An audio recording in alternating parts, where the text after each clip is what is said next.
Hello, everyone, and welcome to the next episode of the WrestleCast. I am your host, Dana Abercrombie. I am joined by Danny Martinez. How are you doing, Dana? What's up? How you doing? Thanks for having me again. Thank you so much for joining once again. This is going to be a recap of WrestleMania not one and two. We're going to give our thoughts and our what we expected and whether or not that came to fruition. So, first off, overall, how would you view WrestleMania as a whole?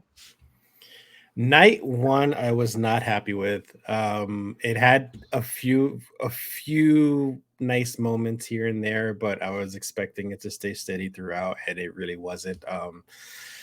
It was rough for the first night, but the second night made up for it big time, big time. Like throughout the whole card, everything was great on the second night. So it definitely kind of redeemed itself. So I would, if it was like a scale out of like 1 to 10, I'd probably give it a 9. See, I kind of thought the same as well. I viewed it as a basic beef pay per view, but I understood that you needed to tell an overarching story that ended up reaching for the two nights. Hmm. So, Exactly. WrestleMania 2 was really, night 2 was really like a continuation. Yeah. So I understood why, but the first night was kind of meh. It Yeah, was yeah. very meh. They there's quite a few matches they built up pretty like big and dramatic, and they just kind Hmm. of flopped. But I'm sure we'll go into more detail. Go into more detail. So we're going to start off with night one, where Rhea Ripley ended up defeating Becky Lynch to retain the women's title. Yeah, How did you I think about that? well, I called it. I called that one. I'm also You I did. will I will mention those when we were talking about our predictions, which ones I failed because I really thought I was really confident all of them were gonna be right, but there were quite a few I got wrong. But yeah, I called it with Rhea. Rhea made it. That was actually a very good match. Mhm. It was well done, so that was really good. I'm happy for her. I'm happy they're continuing something with her. Finally, they're gonna hopefully find an opponent kind of more worthy of beating her or at least facing her. Who do you think that is? I mean, we talked about Jade Cargill before. A lot of people, and of course, us observing her in the ring, she still has a bit of work to do, a little bit more build up, but she's got that strength to really last. I think if I were to call anybody, it would the next best thing would probably be Bianca. Mm. Anyone from NXT you would call up? Ooh, no, not really. No one comes to mind. Oh, anything for you? They did sign Julia, but I know she's not going to be with the like Raw SmackDown. I know she's in NXT, Yeah, but I mean, she's maybe gonna take just as much time to build up as well. So yeah, that'll be a while. which is weird because she doesn't need it, but Jade does so much. So yeah, overall, I thought this was a good match. I really liked how they made Ripley fight for it. Hmm. This wasn't a squash match. It was a 1, 2, 3 thing. They really made her fight. She kept doing the riptide. I think it was like 2 or 3 times. Yeah, I So think for me, maybe this is three. really Yeah. well. Mhm. And also the presentation of Becky was good. I know many people didn't like her outfit. She came up dressed as the words in her book. It's her story as well, and everyone wanted to finish the story. So it was Yes. cute. See, I didn't even catch that. That is an interesting theme. Yeah, another story that had to be worked on, which she failed though. Hmm. So she can go She did. market her book at this point. You can't win all your stories. Yeah. So we have the second match was the undisputed tag team championship with the New Day versus DYI versus the New Day versus the Awesome Truth versus A Town Down versus New Catch Republic. This was the 6-man tag with A-Town Down Under won the SmackDown titles, while Awesome Truth won the Raw titles. What do you say? So another one I called half right. Mhm. Because I don't know if I missed this or maybe they just surprised us during WrestleMania. I'd correct me if I'm Mhm. wrong, but I did not know that they were separating the titles in this match. So like when both titles were up in the air, I was just like, oh, this is how they're gonna separate it all. So I mean I called Theory and Waller to win, and they did win. But then the other ones who won was the Awesome Truth with I don't think anyone would have really guessed it because nobody can take R-Truth seriously. The Miz maybe, but like R-Truth is kind of like one of those gag wrestlers. He's a comedic wrestler at this point, and nobody thought that he would win, but he did, and I'm actually happy for him. Like it's well deserved. He's like one of the workhorses of the company, and I think I hope he has a good run with that. So that match was a lot of fun. It felt a lot shorter than the other matches, even though they were spending some time pulling out some tables and ladders and stuff, but it felt short, but it was good. That's very true. I didn't realize that it was two separate teams in terms of SmackDown and Raw. So I thought it was a bit confusing until I realized what happened. A lot of matches overall tend to be chaotic. Yeah. So this was especially chaotic. But I'm happy that Awesome Truth won, and I'm happy that the what was it? A-Town Down Under.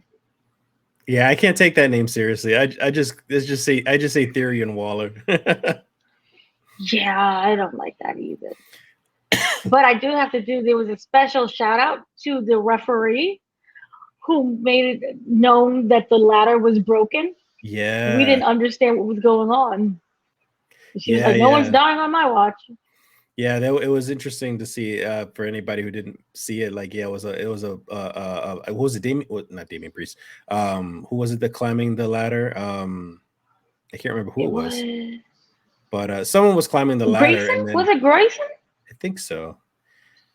But yeah, someone was climbing the ladder, and then the ref was kind of like tugging on his leg, pretty much. It's just like, hey, she was saying something, you just couldn't tell what it was, and it was because that ladder was about to break as he was climbing it, so it was really dangerous. And they still ended up making a spot on it, but luckily nobody got hurt, so that was nice. And I will say, in general, no one got hurt from all of WrestleMania. That's a miracle. It's a rare achievement. Weird achievement. So we have next as Rey Mysterio and Andrade versus Santos Escobar and Dominic Mysterio. We have at the end, it ended up being Rey Mysterio and Andrade defeated them. How's that match? I think that was one of the more boring matches. Yeah. I think I had called it that Rey Mysterio was going to win. At least from what I can remember, because I thought they were going to work more on the whole Judgment Day thing, breakdown of the team and stuff. So Dom was going to lose along with whoever else he was with. But it was a strange match. It was just a lot of like slow spots and calls and then we had interference with those two guys that nobody knew who they were unless you're a sports fan. I'm not a sports fan. I don't follow anything else other than wrestling. So like I could care less about who interfered, how they won, who won. Like that whole match was just a mess. And I was expecting either Andrade or Carlito to switch up on them, turn heel and kind of like create more story, something else keep on going on, but nothing really happened. It's just Ray won and that was it. Yeah, I was slightly disappointed with this too. I didn't know who those two football players were. Well, I knew one was Travis Kelce's brother. So only because of Taylor Swift thing, because it's every news station everywhere. She sneezes and that's a report. Yeah. So I thought it was kind of slow, but I was happy for Andrade because we know that he has struggled previously with being seen in matches and just being in matches in general. I think that match was a lasted longer than his totality in AD, Yeah, that's very true. and also Zelina. I just love that she loves him so dearly. Yeah, that was a sweet moment, and at the same time, in my head, thinking, "Oh, Charlotte's gonna kick her ass," or Malachi Black is gonna show up and kick his ass, or something. That would have been an interesting feud, but it was a nice moment, though, regardless. Bring Malachi home. Yeah. So the next one is brother versus brother. Jimmy and Jey Uso, disappointing entirely. That I mentioned it before in the last episode. The buildup was like mediocre. I didn't really feel that much like heat between them two. The whole storyline was rushed after the whole bloodline stuff happened. So once they started fighting, it was just typical. I want typical wrestling. You want to see good wrestling, and they gave good wrestling, but it was like typical wrestling. It was generic wrestling. It was very basic. There wasn't no storytelling in the ring with them two being so angry at each other. There wasn't much going on with them in the ring. So it was a really slow, disappointing match. I was wrong with that one. So what's his name ended up winning instead? Oh my god. Jay. Jay, yeah, he won instead. I like that's the end of the story. This seems like, especially with what happened with Raw. He's moving on to bigger, better things, and like that whole storyline is just done now. So there's no payoff. I think they're both dead. They haven't recovered from night two when he speared him. I think through this table or the Ooh. stage. Yeah, that was nice. Remember he came in to come up to run out, and the other one bopped him in the head, and they flew Yeah. off somewhere. So they're both dead somewhere. But for me, this was a boring story. Mhm. Not overall, because we had 8 months of build up, and I'm waiting for like Rikishi to come down, the other brothers or other cousins, sisters, nephews. There's 100 people per child, parent. So I was waiting for that to happen, but we didn't get any of that at all. And I was like, I thought it was supposed to be an extension of the storyline story. And we didn't get that. And instead, it kind of reminded me of, remember the Bella twins? Mhm. You should have died in the womb. And then she slapped her, and we had to That was watch probably a them. better storyline than the Usos to me. Like at Well, least there was like a storyline little was, bit more yes. story. It was like watching the Bella twins wrestle each other in the ring. Yeah. It was no build up. They did stuff that I've seen before. Hmm. Remember, I'm sorry. Please forgive me. What was it, Jay who did that? Yeah. Yeah, so it was like he's begging, but we've seen that from Shawn Michaels to everyone. Hmm. So it just wasn't something that made me connect to the story. We knew he was just playing him. So it Maybe was that's like, the maybe that's part of the issue is that we have been watching wrestling for so long. We've been there, seen a lot of things, so it's kind of like nothing new to us. But those newer people watching this kind of feud for the first time, I guess maybe they enjoyed it more. but here's the thing: there's nothing wrong with being repetitive. You got to put some razzle dazzle on it. Hmm. Yeah. We've seen family feuds before, but you razzle dazzle that, and it's gonna be amazing. Like I said, where's Rikishi? Yeah. He could have played something. He could have took sides. He could have been like split them up. Please don't fight, and started crying. He could have came down with a belt and I Look mean, her up. they even had Haku in the audience with the Hall of Fame when he was there. They called him out and everything. Like Haku was on there, so maybe he was there during the night. Freaking, they just recently announced that Jacob Fatu is signed. I know they're not going to throw him straight up on Raw or SmackDown or something, but he could have made an appearance real quick, interfere or something, get involved with that stuff. So, but kind of a opportunity lost. Yeah, it made me sad because it could have been a lot more. I don't think the storyline is over with Mm. those two. Do you? It might possibly not be. I feel like it is, but of course it could be wrong with that because they could easily have Jimmy interfere with Jay's opportunity for the belt and then continue the feud even more. Who knows? And the story overline has been kind of inconsistent. They flipped the stories between the two of them. One like, oh, remember you said that when it was actually him. And so it Mm. hasn't been very consistent. Mm. That's my only issue. And then I guess moving on, we had the wonderful Bianca Belair, Naomi, Jade Cargill versus Damage Control, sponsored by Wingstop. Take that as you will. Oh man, those advertisements were funny. I called it with Bianca and Naomi and Jade winning, and that's mostly because you want to push Jade as that powerhouse. Jade was the one that did the final pin, so they're gonna build her up. So I knew they were that's the direction they're going. It was an okay match. I think most people were just anticipating when Jade was gonna come into the ring and start dominating people, and it was towards the end of the match mostly.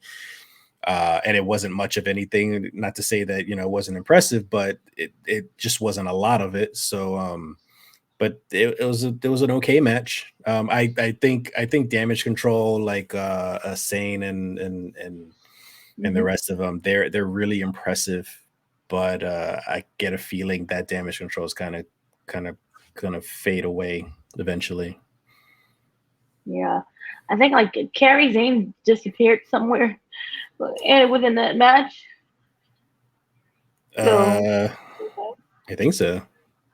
yeah, so that was interesting. But I this match, as we know, was to showcase Jade. Yeah. And if you never watched AEW before, I think she came off amazing. We know she looked amazing. Her presentation was amazing. And they kind of gave her the glamorized Goldberg presentation. My Yeah. issue is this. If you have watched her in AEW, they did nothing different Hmm. but just elevate the presentation because they have a bigger budget and there's a bigger crowd and the wigs are better. I I don't know what WWE is doing.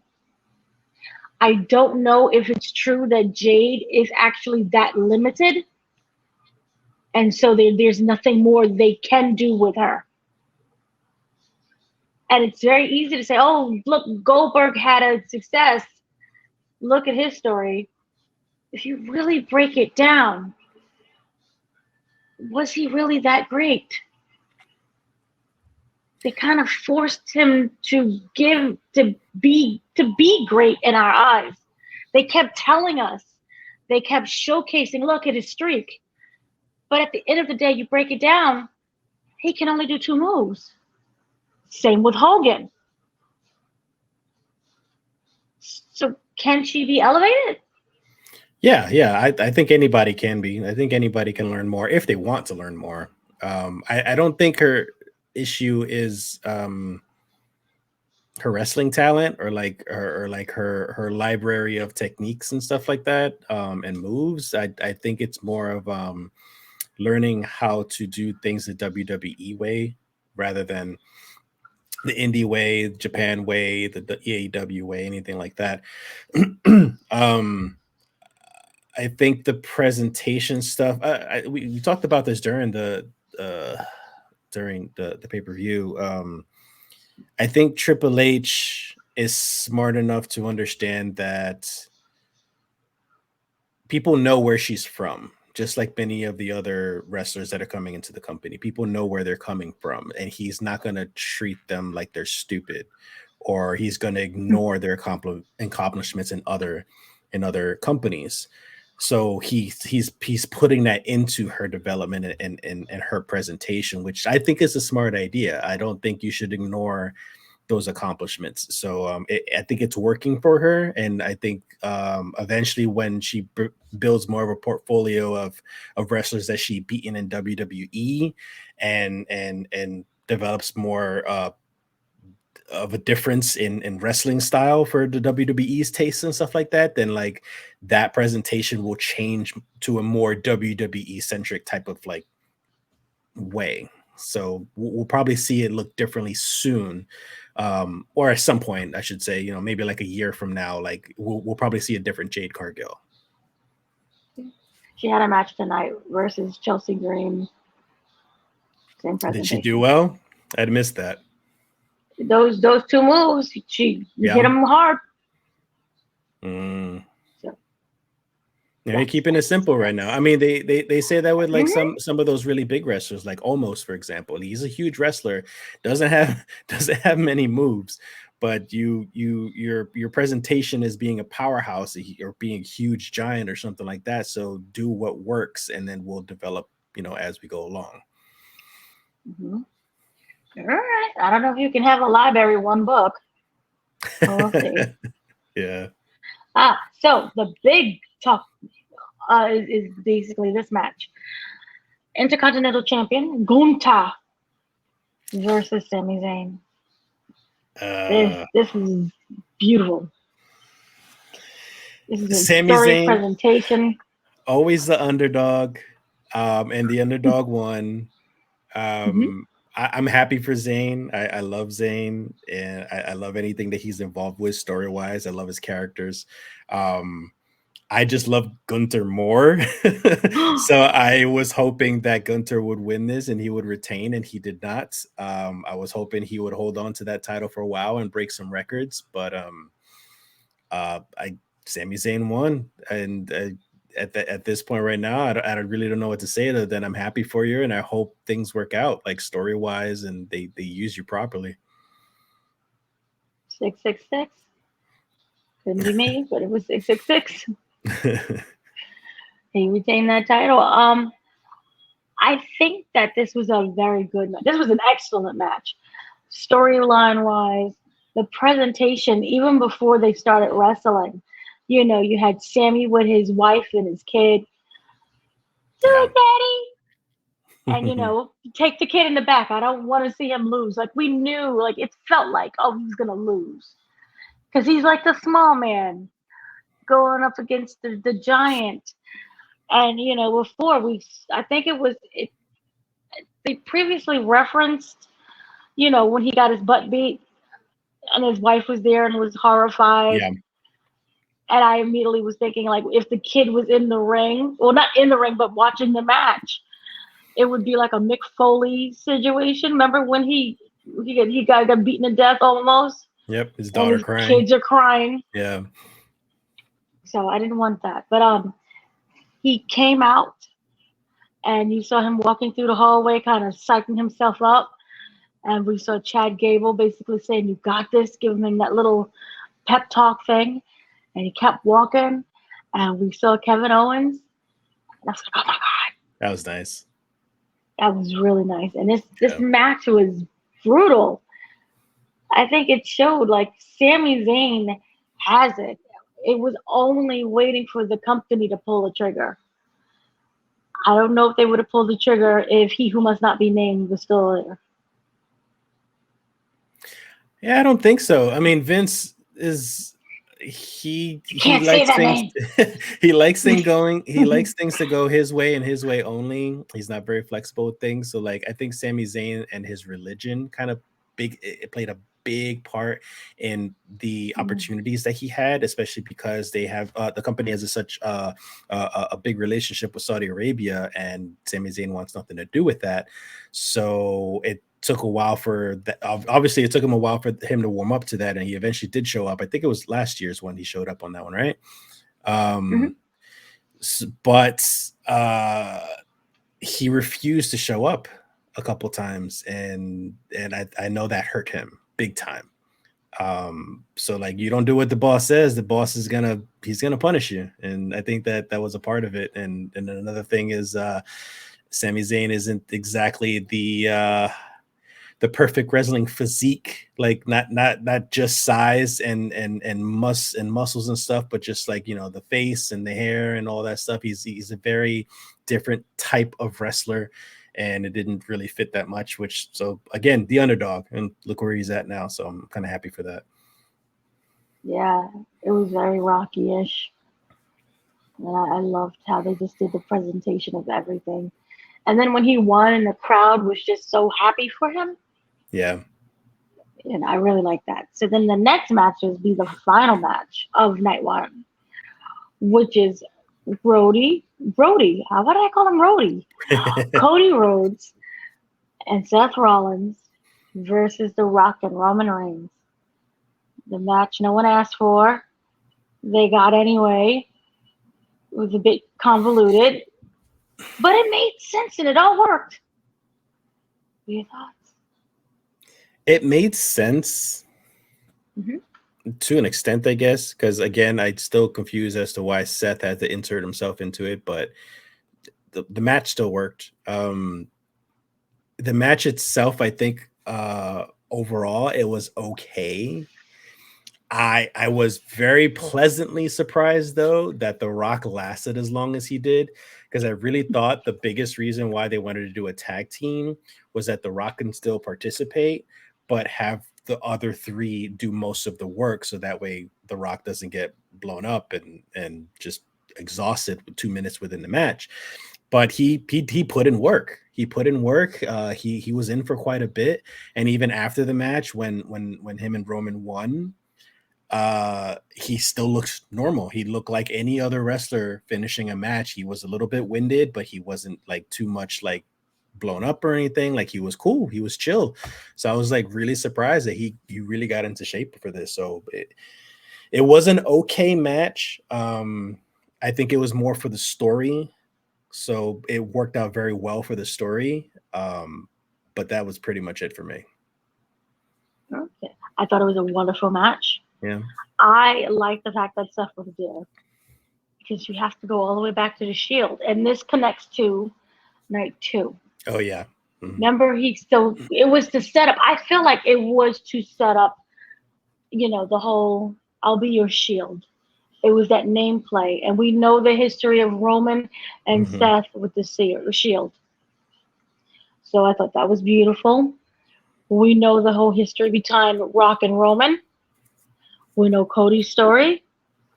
So even though it felt like Seth was inserting himself, it made sense to put into your mind kind of, even though we lost, I'm still a team. Because then we go back to night 2, and that explains so much a larger picture and the psychology of that. But so to kind of talk about the match, I love how Seth Rollins looks like an absolute mess, and he revels in that. Was he a flower this time? I think it was it a flower. rosebud? It was some weird flower. I don't know what he's thinking with his outfits. I don't even know if he's the one actually thinking of these outfits. He says he's got someone back there, or maybe it's Becky Lynch or something, taking some stuff out of her own wardrobe. I don't know, but it fits his character. It's freaking outrageous. He's supposed to be like a diva, like just a big like pompous diva who's full of himself. So it works, but it's freaking weird. It was weird, but it worked, and I loved it. And also The Rock. You talked about he didn't blow up. He talked about changing his complete routine and his workout routine in order for this, because I believe it was the last match that he had with John Cena. He was gone. He was blown up, and like in the first 10 minutes, he was like he done for. So with this, he realized that he can't wrestle like he did when he was Rocky Maivia. Hmm. He realized that he has to adjust to, who he is in his body today. And the steroids are different too. Yeah. So that's why I feel that it worked really well for him. I legit expected him to blow out something, a leg, a boob, Hmm. arms. He didn't do that at all. Because remember, he was previously very injured. Hmm. He ended up with surgery. But this one, he didn't need anything. And he worked. It started, I think that slow build really helped. That pacing. And then by the end, they just went all out. And bodies were everywhere. And they were, I mean, no. yeah, wrestlers with that experience and that caliber, they're not going to do Mhm. high flying moves and crazy spots and stuff. They build up by story, throughout the match, and it picks up more and more and more, and that's understandable. I just didn't I didn't see it that way. I saw it as very slow paced throughout up until like the last 2 minutes, maybe. And that was mostly, I felt like it was mostly because they were playing it safe to make sure nobody got hurt because they got another match to deal with the next night, on top of the fact that they're in the ring with Dwayne The Rock Johnson, the movie star. They can't hurt this guy because he's got another movie to make. So, like, they need to be cautious. So, I think they were just playing it safe for the most part because of those elements. And it was like, again, it was an okay thing for me. But The Rock was still impressive. And they really took out Stephanie the whole time. So they like Mm. didn't focus solely on attacking, let's say, The Rock, Yeah. because Seth Rollins got the brunt of it. I feel, Yeah. and I really thought that it played overall with the storyline very well. Bloodline rules, anything can go, and then that's how we're thinking of all of the people that can come back. And remember, it was really like Roman versus the company. For a lack of a better word, he was kind of the dark cloud in terms of other wrestlers couldn't defeat him. Hmm. And no matter what, remember he was the dude who also defeated Undertaker, which is a callback to what happened one night too. So There's once we yeah. get to night two, there's actually a reference that I want to talk about that I kept on running into a lot during on Twitter and stuff. So once we get to night two with Roman and Cody, I'll mention that. Okay. Okay. Well then, let's just kind of dive into night two. This was a much better weather. People were freezing to death in night one.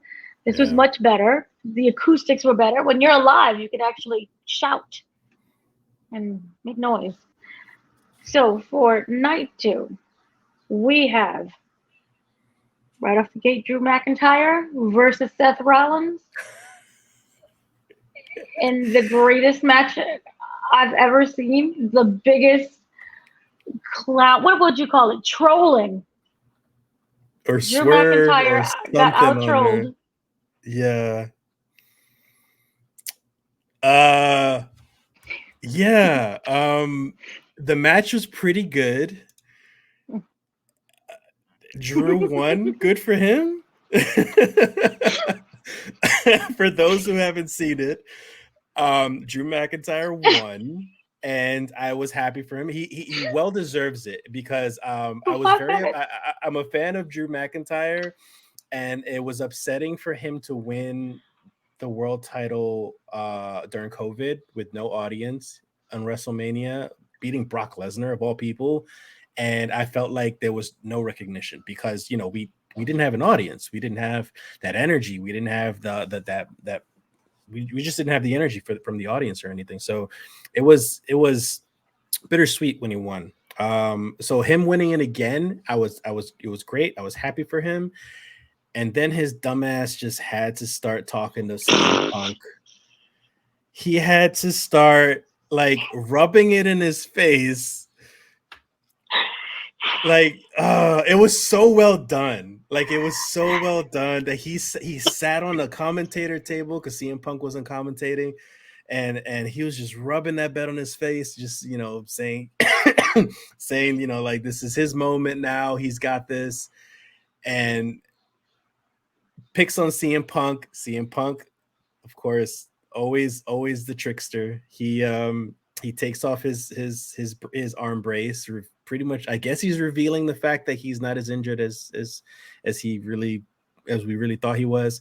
So he starts beating up Drew a little bit with the brace, and out comes Damian Priest with the Money in the Bank's briefcase, beats Drew McIntyre. I'm so happy Damian Priest won that belt. And it was probably one of the funniest and biggest moments, aside from the last match. It was one of the best moments I've ever seen in a wrestling match. Just to lose the belt in 5 minutes because your dumbass just had to rub it in someone else's face. And he was tweeting too during the match. He actually tweeted during the match that he tweeted, "Oh, I'm bored, LOL." And then after he loses, he responds back to his old tweet saying, "What would he say? Fuck," or something like that. Like he just said, he said "damn" or something like that. Oh man, it was so good. It was one of the best matches of the night. This was the definition of storytelling as well. Yeah. Because it wasn't just the match and what happened. This was months of trolling CM Punk. The second that CM Punk came back, he just kept trolling him. And you know, the last time we saw it, he had Brian Cage, and you know, working out with him. He did the other video with Crimea River, which we know was a reference to Jack Perry. So this was the funniest thing ever, and CM Punk kept telling him, "Why are you always focused on me? You're losing sight of what you should be focused on. Why are you making this about me?" Yep. Don't make this about me. Yeah. He's telling him literally, focus. And then on top of that, WWE kept reminding us he won during COVID, and we kept it. They kept reminding us in the sense that, you know, he deserves to win in front of a live crowd. And that's what we wanted. And WWE gave us everything we asked for. It's just that he only had it for 5 minutes and 47 seconds.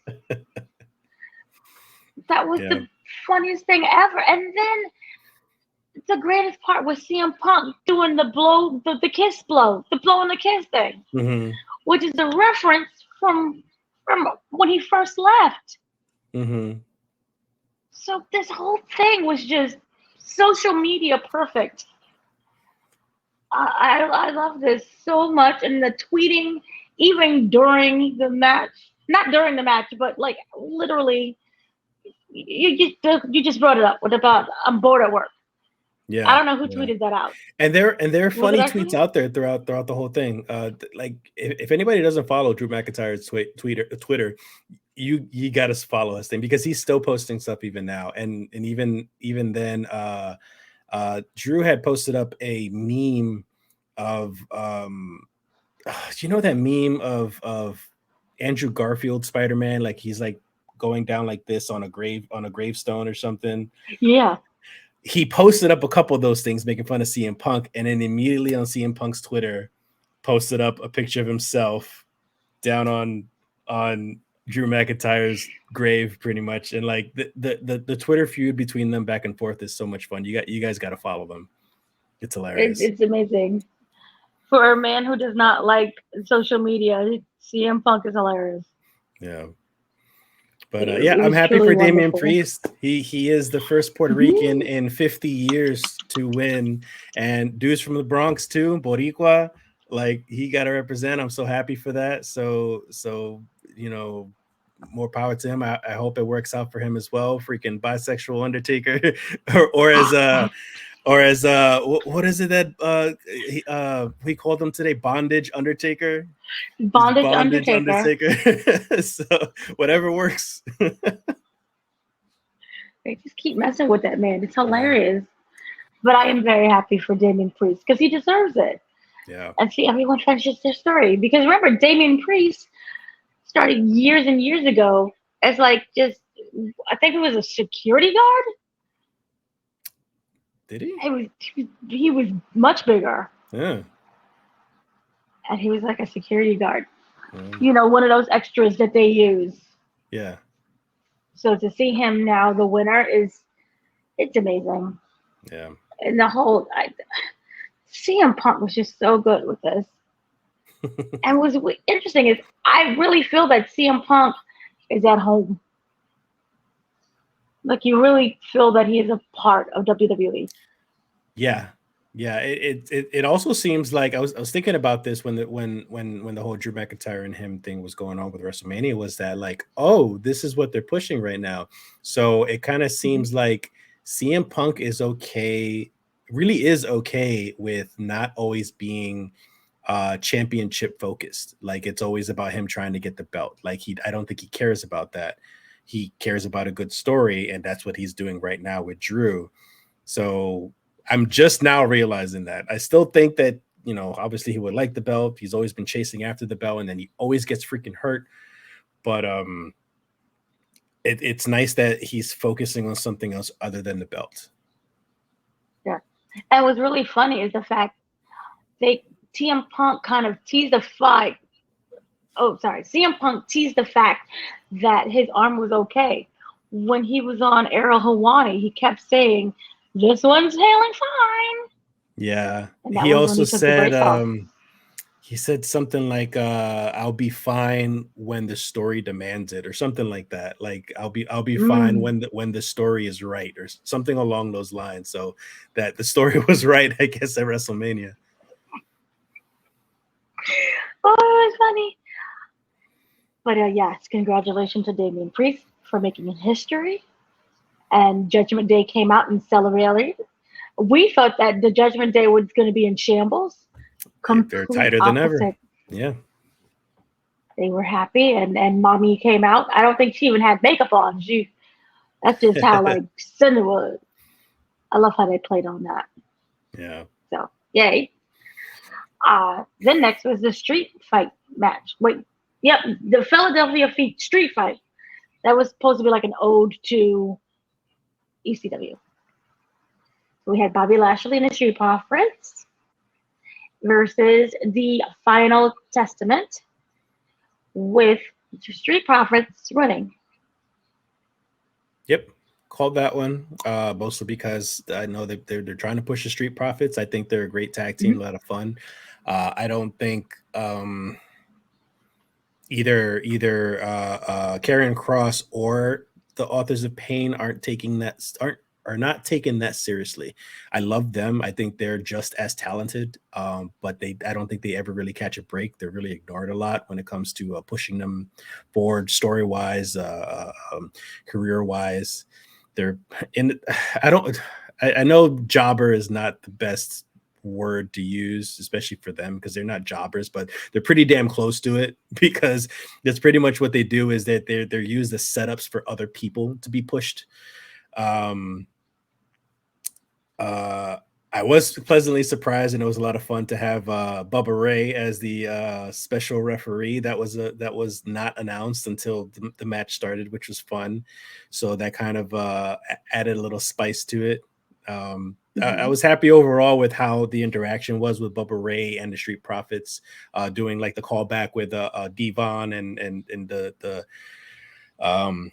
get the table and all that stuff. So that was a lot of fun.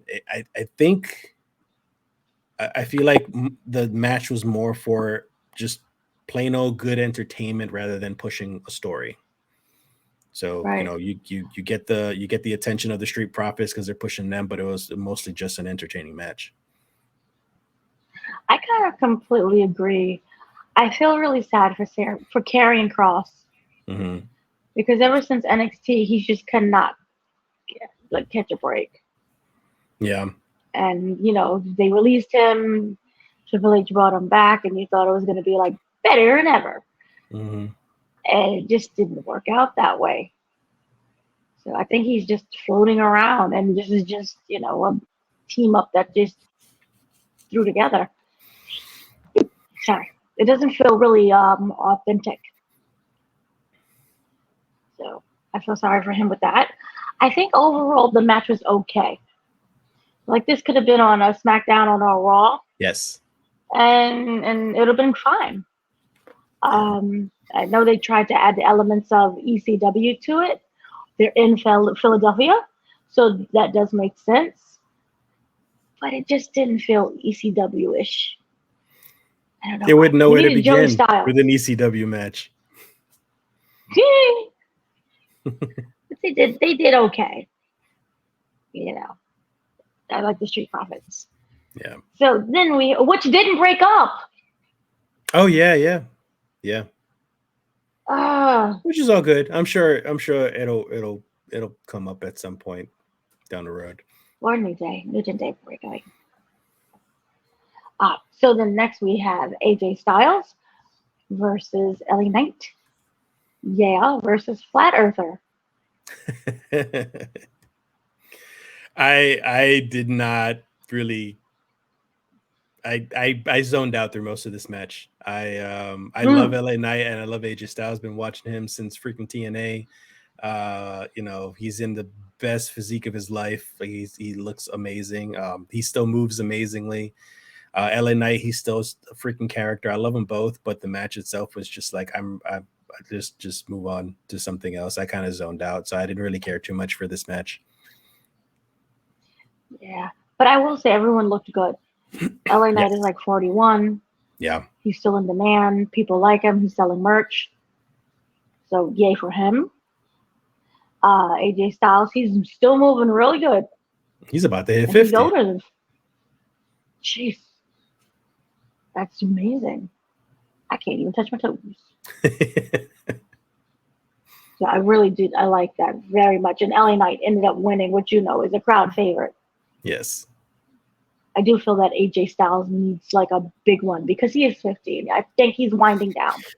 Well, I mean, he's talked about it himself. Like he said, he's starting to retire. He might actually retire earlier than he planned. And I'm sure he's one of the company workhorses, like for damn sure. Like they love him there. So I'm sure once he starts winding down and wants to retire, they're going to push him probably just as far as he did for The Undertaker. They're going to throw everything at him, only the best things at AJ Styles to make sure that he retires like just amazingly. So I'm not even worried about it. And I feel AJ gives his best no matter what company he is, Yep. TNA. Superb. He was one of the last ones to leave, really. Yeah. So I really like that, and I liked him. So then we have the United States Championship. This was a triple threat match. Logan Paul, Randy Orton, Kevin Owens. I called it again. Yeah. Logan Paul for the win. And it's just to piss everybody else off, push him as that annoying heel, and it works. He's still under contract for a year or less than a year, but he's still pretty much a year. He's good. Like he's gonna hold on to it for a bit, I feel. Right. And here's the thing. I love Logan Paul, which I really hate to admit because I don't like Logan Paul the person, but I love Logan Paul the wrestler is amazing. Yeah. I think he was born for this.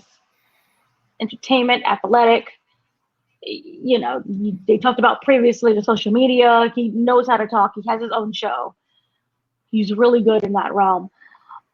I'm slightly tired of him, but at the same time, I keep watching him when he wrestles. He's amazing.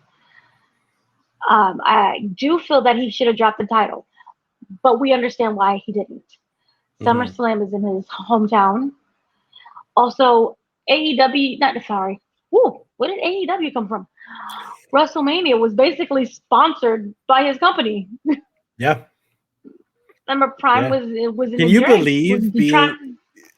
Can you believe your company being the first to ever have an advertisement on a WWE ring?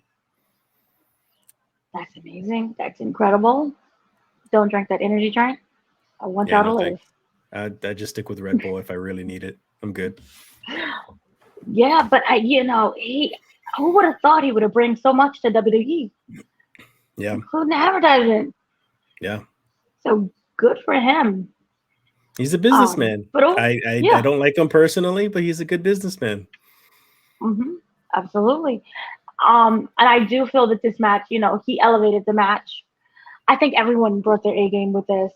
This was a superb match. I did want him to drop the title, but we know SummerSlam is probably when it probably happened. Mm-hmm. But this overall was just really good. Randy Orton, here's the thing with Randy. Don't tell people your plans because it might not be able to be executed. Remember, he gave the interview like he was working up on the biggest RKO we've never seen before. Yeah, it was. I've seen better. I don't even remember what was set up. Like the Seth Rollins RKO when he was going for that curb stomp. That was probably one of the best ones, aside from oh geez, Evan Bourne. Was that Evan Bourne? But yeah, Seth Rollins one was amazing. Like for those that missed that, also, I mean, the RKO was pretty much Kevin Owens going for a pop-up power bomb, and he popped them up, and then Randy came down with the RKO, which was still nice, but it wasn't just like wow, like crazy wow. That WrestleMania one when it was outside with Ronda Rousey and them, that was superb because he jumped on Seth's back, jumped in the air. Seth had to jump up too, and he RKO'd him.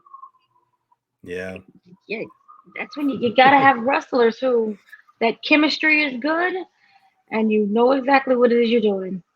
What's funny is that the RKO from the curb stomp wasn't supposed to happen. That was a spot that they were practicing, and I think Randy or Seth, one of them, they were saying that they couldn't get it right, or maybe they were saying that it was too dangerous, that they probably mess up or something. It was just too hard to do, so they were going to scrap the idea. But when the match actually happened, they just went for it anyways, and that reaction that Randy Orton got after he hit the RKO was a genuine like, fuck yeah, did it, like he was like genuinely surprised that he hit it. You can see like Seth smiling with his face down. Hey. Yeah. But we had a run-in by Speed, which was the energy drink. He was dressed up as the energy drink in blue, the black guy. Yeah, that was pretty fun. And then Randy Orton, he's kind of holding on to him, and he starts barking at him, and I think he RKOs him through a table or something. I don't know if that's like his thing that he does on Twitch, but yeah, I have no idea. The barking, I just don't approve of that. There's a certain connotation of a black man barking at people's faces. Maybe he's a DMX fan. Who knows? Ha. Very well. But that was a good RKO there. Yeah, that was good too. Set it up very, and he's alive. And he posted, "Wrestling is real." And now he knows. Now he knows. So then we have Bayley defeated Io Sky. She finished her story. Ooh, another Latina who got the belt. She is Mexican. So yeah, she got the belt. She won. The match itself overall was okay. I think Io was more impressive. She's still like just flying around everywhere, super flexible, like just being very creative with her moves and her shots and stuff. Bayley's old school Bayley, as usual. But the match overall was just okay. I'm happy for Bayley finally getting recognized again. So hopefully we get the Bayley buddies at least as a little nod to her past face character. She doesn't have to stick with it, but would have been nice if they did a little hint. Her entrance was strange. It was just weird Egyptian thing, and they carried her out. I was just like, they look like they just like got somebody together really quickly and just put it together like in like the first 10 minutes before the entrances started. It was a strange one. I didn't really get the theme because Seth, he can do anything he wants and it's still Seth. Mm-hmm. But this one, I was like, I don't kind of get it. It Yeah, would have been a great time for like the Bailey buddies. Just come out there. People they dressed should have up done that. as them. Yeah. Yeah. But it was an okay match. But I was just really happy she won. Hmm. So this was incredible. She deserves it. She's a wonderful wrestler. She's a company woman. Hmm. And like everyone's finally getting their flowers because he who must not be named is gone. Yeah. Not just blind Listen, to playing with mhm, the new toys and then that's it, forgetting about the rest of them. mhm. Lastly, we have to talk about the biggest match of the night. 17 years in the making. That is one long story. It would take about 2 years, but it's actually 17. And from the rooter to the tutor, this was amazing. The presentation, the story, the match itself. What are your thoughts? Not only the best match of the night, but probably one of the best matches in any WrestleMania. Mm, Any, like I'm very comfortable with saying that. And it was the story put together, the wrestling was well paced. Um all the surprises that was being thrown at us, like I was freaking out with like anxiety, like exciting anxiety over like what the hell is going on. It was just perfect. And I called it that Roman Reigns was going to win, and I was wrong. I really thought they were going to push for Roman to beat Hogan's record. I don't know why they could have at least stuck with it there. I don't mind Roman losing the belt, but it would have been nice that he broke Hogan's record, just so like a new generation can finally kind of push that kind of stuff forward. Um, but I'm not the businessman, so they have their reasons. There was this rumor going around, I was talking about it while we were watching the show, about Roman taking a break after this match, and that obviously meant that he has to give up the belt. So maybe it is a health concern, maybe he's just ready for a vacation, because he's been busting his ass. I know he's been working part-time lately, but he's been busting his ass with his company for a long time, and that vacation is well deserved. So it is what it is. I'm happy Cody won. It was emotional in the end. Oh, freaking, what's her name? The announcer, she was crying. She was crying announcing the winner. Like that's emotional right there. That was great. What I love about Samantha is she's not just a worker. Like, oh, she's a She's a WWE fan. employee. Like, this is her passion. Yeah. She loves what she does. She is invested, and she really got her flowers tonight on Raw. And then also she got a shout out by Michael Buffer. He Oh, was like, this is nice. exactly how you present someone, and you just imagine more tears. Nice. That's great for her. Good for her. Mhm. So from the very beginning, this was amazing. They came out there with, I don't know what Cody was wearing. That mask felt like a tribute to Triple H. Yeah. It looked Which is very really cheap. interesting. It looked like a cheap version of one of Triple H's masks that he would come out of like during WrestleMania. It looked like it was like just really quickly 3D printed somewhere. But yeah, I Uh-huh. got that same feeling, that whole like Triple H homage. It was a Triple H homage. It felt like to me, and which is really funny because he spent his years in AEW. I feel trying to get Triple H's attention. Yeah, Remember the whole smashing of the throne, smashing the and throne. the Young Boys was like, "This is not our company. This is not what we. This is not what we wanted to do. We're separate." So I thought that was a really interesting choice. Brandy Rhodes came out. Hmm. We have not seen Brandy since he left AEW.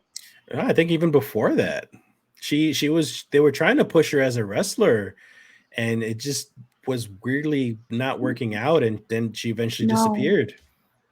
No, that was the one good decision AEW made. Yeah. And that was a mess. Sorry, but yeah, she looked lovely. She Oh does yeah. not age. Oh yeah. You're like, yeah. Oh yeah. So yeah, Brandy and Cody came out. That was really wonderful and beautiful, and the crowd is like, yay, finish the story.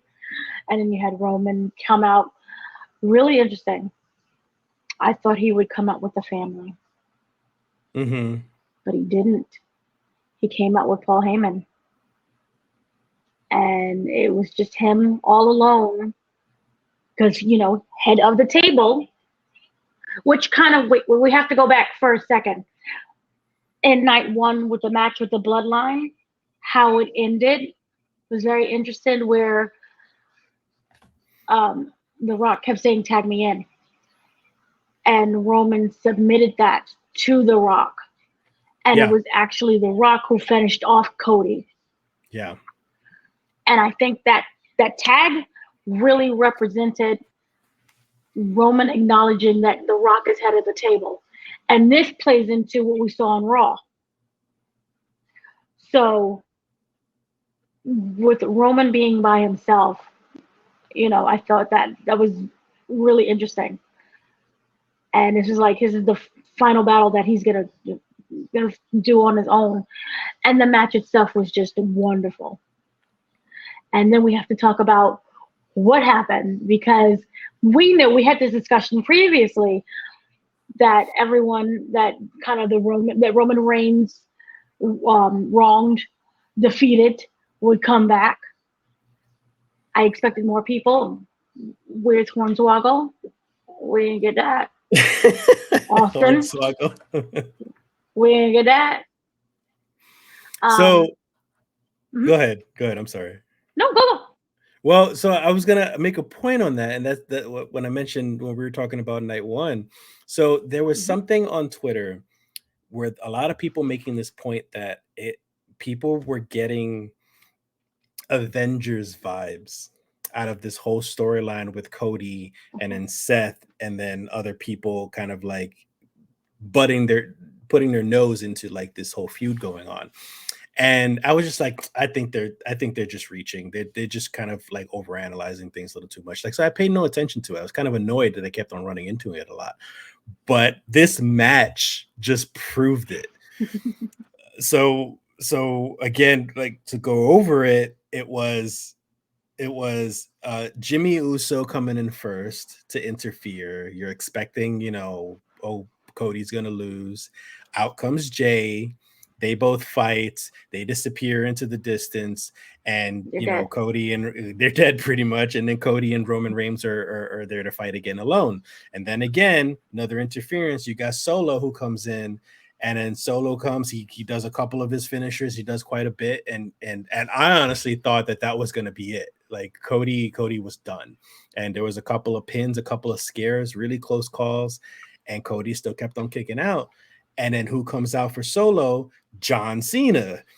So John Cena beats up on Solo, gets Solo out of the ring, and then who comes out to fight John Cena? The Rock. And then The Rock beats up on John Cena. John Cena gets out of the ring. And who comes in for The Rock? The freaking Undertaker. So it was like literally Captain America said, Avengers assemble. And just everyone just came about. It had this huge war, be all centered over Roman Reigns and like the people that he wronged, the people that he messed with, because like you mentioned earlier before, like Roman Reigns was a shadow, like just an overhead shadow in his company that just like nobody can stop him. So everybody came together and it helped pitch in to try to stop this, and it was such an amazing moment. Oh, and Seth Rollins, I'm sorry, I You missed Seth forgot Rollins. that. Yeah, I Seth forgot was Seth the Rollins. Seth came biggest out too. movement. Seth, I feel like Seth was more for Roman, like to stop Roman because of their thing with the Shield. So Roman stopped Seth. Roman hits Seth with the chair this time. So it's a callback to the whole Shield thing with Seth and Roman before. So that was a nice moment as well. Let me go into my story mode. And like that was in literal tears with this involving Seth and Roman. Remember, he said, "I will be your shield." Yeah. We knew what those words meant. Seth didn't just come down as Seth.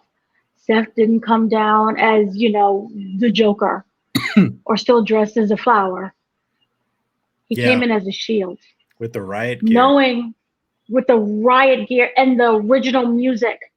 Yes. This was such beautiful storytelling that for a moment, I honestly believe Mox would come. Yeah, I did too. It made you forget that, these companies they're not in the same page right now. Yeah. That's how involved I was with the story. I was like, Mox is coming. My brain dropped to my feet. This was superb. And he came in, and you have to remember, I'll be your shield. And he was dressed as literally the shield. And he knew that was a trigger for Roman. And it looked like he was setting up something.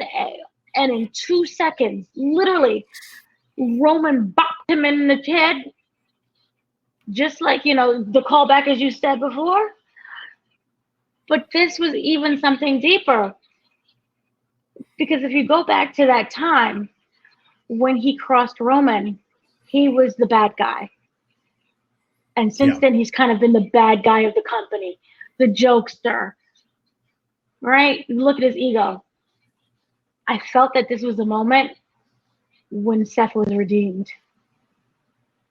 And it really felt like he sacrificed himself for the greater good so that Cody could defeat him.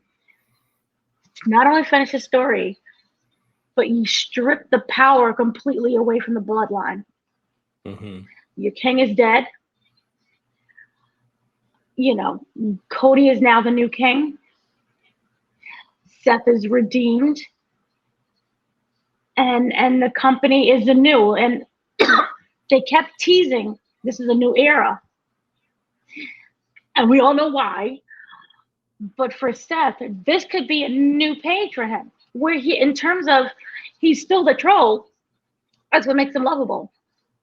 But now, instead of fighting against, the big bad, in terms of betraying people again, he's now working alongside you. So it's like, what happens if Batman and the Joker team up and defeat Bane? So that's why I just loved it. I know it's like ridiculous, but this is just why I love it. Yeah, so I get the analogy. Much. Yeah. So it was just incredible for me. And then Samantha, as you said, crying, it's Cesar Rollins. And then everyone's crying. And that was a moment. Mama Rhodes we showed thought up it would in end the there. ring. Mama Rhodes was there, yes. Cody's black daddy was there. Yeah. Who was Brandy's dad, by the way? Yeah.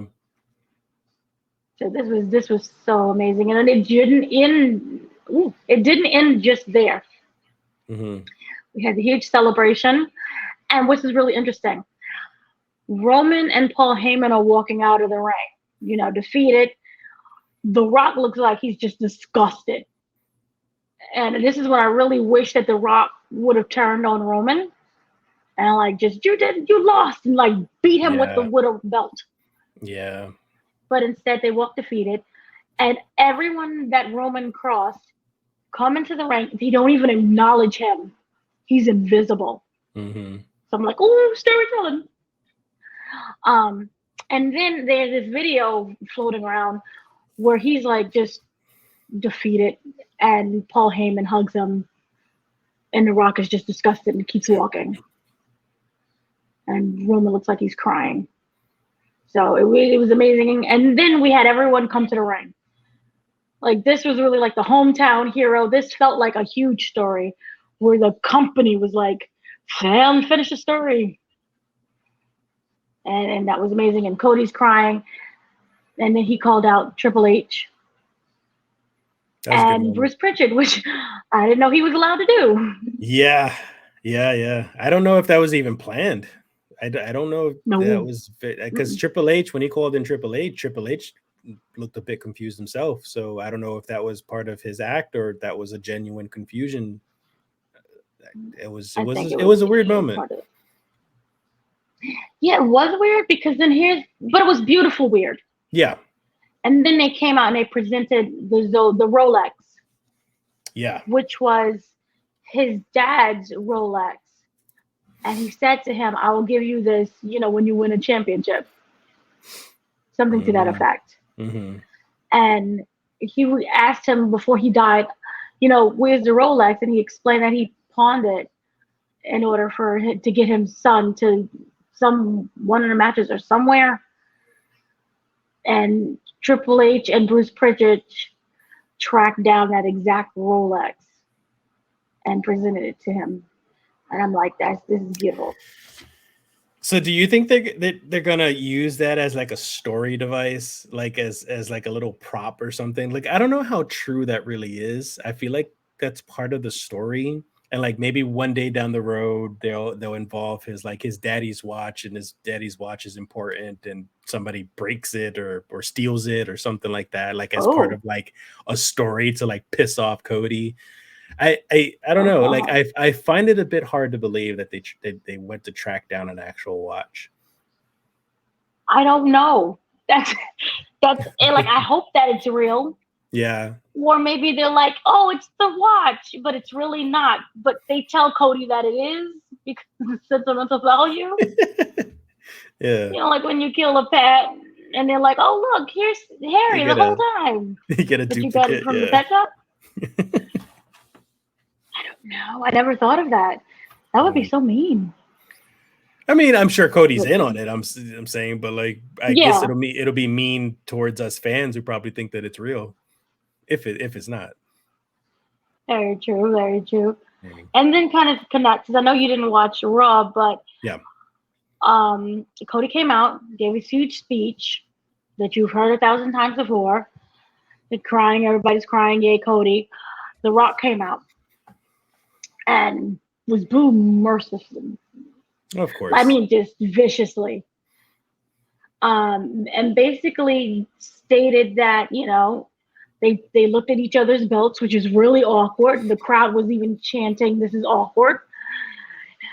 And he was basically saying, like, "I have to leave now," because we know that he's going to go film a movie. He's filming an MMA movie. How convenient. But he's like, "When I come back, I want your belt, even if you don't have it." So WrestleMania 41 could be him and The Rock. Oh. I don't know if I want that. I don't know if I really care. I'd rather have Roman versus Rock. Exactly. I don't know what's going on with Roman, but I do hope that he is well. Yeah. Because remember during the press conference, it was like he's still on chemo. It's the oral pills. He stated that the cancer's a forever thing. He has to be on these drugs forever, but he is in remission. But just in general, I'm going to assume that it takes a lot out of the body.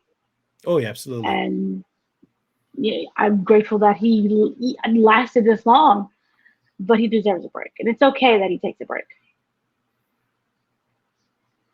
Maybe he makes a comeback and the roles are switched. Like The Rock is doing the feud with Cody, and then Roman comes out and becomes the final boss or something. Just before WrestleMania. This would never happen, but I kind of wish that Cody would turn heel. Yeah. I finished my story now. Screw you. And then you would have The Rock come back as a face, or Roman come in as a face. Yeah, I could see The Rock come in as face. My friend Danny, he made a good point that like I think good guys are easier to market for like their products and stuff, their movies, for example. So like being a face version of The Rock would help him out more when it comes to like marketing his merchandise, when it comes to marketing his movies and stuff. So I can see that more of that happening for The Rock. I saw a clip of the scene that you were talking about, and it kind of seemed like The Rock was a little bit more chill. He wasn't that rated R type of Rock. So he kind of leaned towards more of a face type of attitude, especially with what he handed him something. He handed him he's something we don't know, which I kind of wish they did differently. Mm-hmm. I wish that they would have had Roman Reigns beaten up in the back by the Rock. The Rock would have dragged him out into the ring and this is what I present to you. I acknowledge you. Or forces the Roman Reigns to say, I acknowledge you to Cody. I guess it's brutal. I mean, I know. we'll see if dark. whatever it is that The Rock handed him is involves with some actual story. I don't know. If it's a Black Adam ring. Oh, jeez. Maybe it's a Shazam ring. It's a If we get Shazam ring. Black Adam versus Shazam. Maybe it's just a battery for his daddy's watch. Aww. One of the other things that we do have to talk about, I skipped over, Stephanie McMahon returned. Yeah, and Triple H kind of alluded she's back. Yeah, like working there. Yeah. Yeah, that was nice. I'm kind of glad. I mean, nobody knows. I'm sure there's still more investigating going on with everything that's going on, but we don't know what Stephanie's involvement was with any of it, and I don't think Stephanie wanted any involvement. That's what I believe, but who knows? Especially because she's a woman herself, so I don't think she'd want to be put in the shoes of those women that he who shall not be named victimized. So I think she had been great before for the company, and I think she'll be great again now that she's back. So I was happy that she's back. She's still hot as hell. I don't know how she's aging like fine wine like that, but she looks amazing. And she does a great job. Like, her and Triple H are the best tag team and duo for the company right now. So I'm kind of happy for that. I'm very happy for her return. I think it was a terrible circumstance when you happen to be the daughter of someone. Yeah. And you get dragged into the thing as well. But the fact when she came and she explained how this is the Paul Levesque era. There was no Triple H mentioned. So you're like, this was, Paul Levesque, this is serious. And they really gave him his flowers this weekend. Yeah. So, yay. Yeah. During Hall of Fame and WrestleMania. Well, Paul Heyman is just amazing. Oh, yeah. And I loved how I was like, you can't cancel me. I love you, Triple H. And Brock Lesnar. He did not care. He said Brock Lesnar's name quite a bit. Which, by the way, even Paul Levesque, he mentioned Brock Lesnar. He said himself that Brock Lesnar is just at home being Brock Lesnar. He still is employed by WWE apparently, and he's just gone. We know why he's gone, but maybe they're being lenient more towards it, or maybe they're finding evidence that he didn't have involvement. So we'll see. Well, technically, he wasn't physically involved. It was the intent. Well, intent still it's still illegal because it depends on that involvement between him and Vince and stuff like that, because Vince was already involving himself with other people involved with that woman. So the fact that if Brock had that intention still, he's still involved.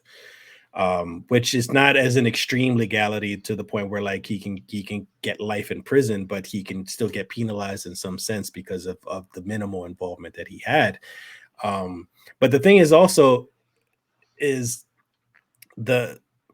I know that's a whole other deep thing, but the allegations was towards a person of employment in WWE that was also involved with the UFC. There's only two people that you could think of. That's either Brock Lesnar or Matt Riddle. And I doubt it was Matt Riddle. They already got rid of Matt Riddle. So there's only one other person left. So I don't know how much proof they really had of his involvement or not. But, that's a whole other hole to jump into. That is that. I believe the text messages don't help. Hmm. Cross country. So that was absolutely terrible. But overall, WrestleMania was amazing. Yeah. Night 2 was superb. Night 1 was okay, which is a switch because it's usually Night 1 is amazing and the Night 2 is like meh.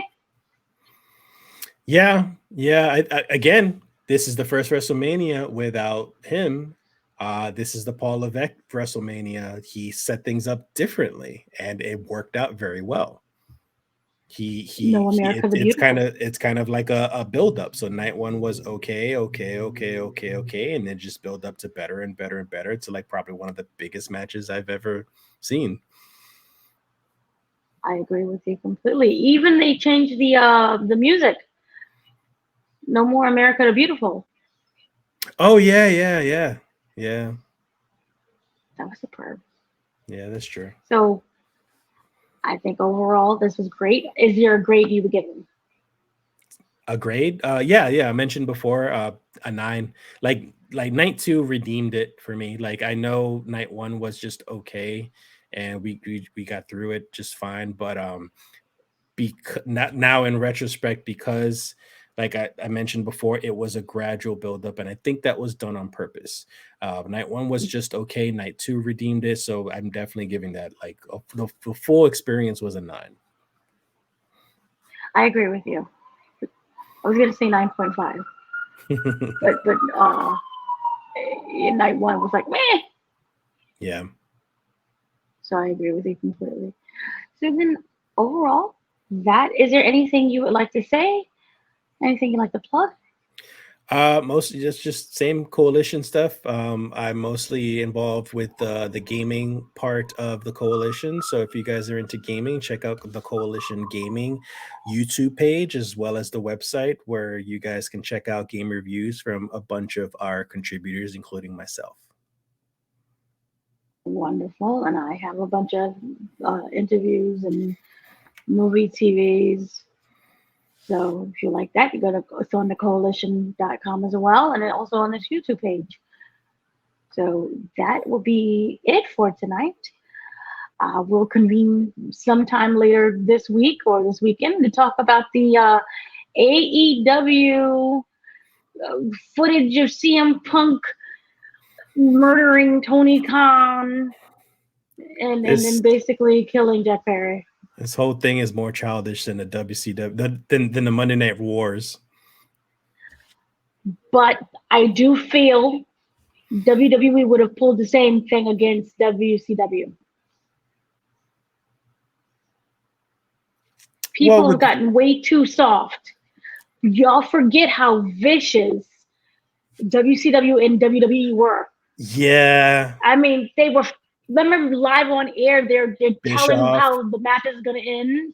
Yeah. Yeah, you got a good point. Yeah, that's a good point. They're physically invading another company. Yeah, that's a good point. It's probably worse.